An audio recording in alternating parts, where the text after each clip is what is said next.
person, Benita asked to always ask why the position opened up. How do you feel about that as a question at the end? I think it's certainly appropriate. It might be one of the first questions you ask of a number of them at the end.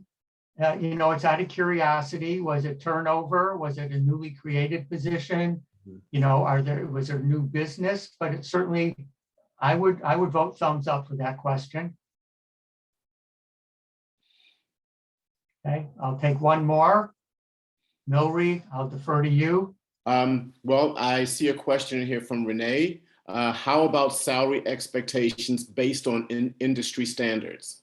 Right. So again, I'm most familiar with the life sciences industry, right?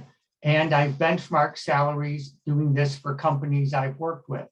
So to me, I'm mindful of what the life sciences industry pays, and I have some idea based on what somebody is telling me their salary expectations are. So yes, the engineering industry has a different scale than the life sciences, than the government, than trade associations.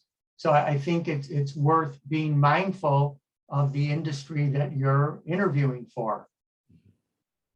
And you'll need to know if you can take a cut in pay or if you need to have at least matched what your previous salary was. So again, there are some positions that maybe aren't met for you for the pay is too low. The last job I took, before I accepted it, I had two offers.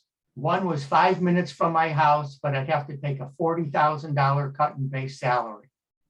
The other company was in Columbia, Maryland, and relocating to Malvern, Pennsylvania. But they would pay me what I was earning, base, bonus, and equity. And so even going up to Malvern for a year and paying for my own rent, I netted out more than taking the job closer to home and taking a $40,000 cut in pay. So you got to weigh the pros and cons. But I want to leave everybody with this, because my mind, this presentation hopefully is a just-in-time training for you. Ideally, there's some nuggets that you took away from our discussions, from the questions, et cetera, that you can start applying to your own job search today, this week, soon.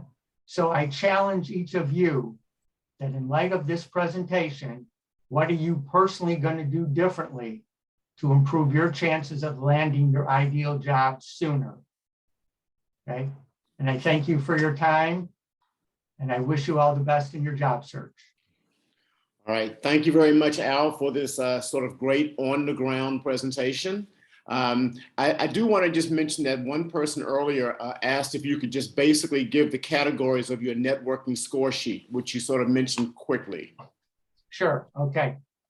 Personal contacts, people you might have met at a Starbucks or at a Panera Bread or pre-pandemic, but then total contacts over the phone or virtually. So any way you reached out to somebody in person, over the phone, Zoom meeting, FaceTime, et cetera.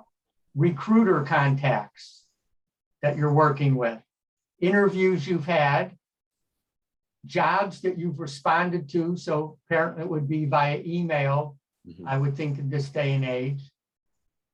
And any other correspondence you might have had, people who followed up that are in your network that you followed up with, or they followed up with you. Hopefully that's helpful in terms of tracking your own progress, because it is a numbers game. And the more people you reach out to, chances are somebody is going to point you in the right direction to get you an interview.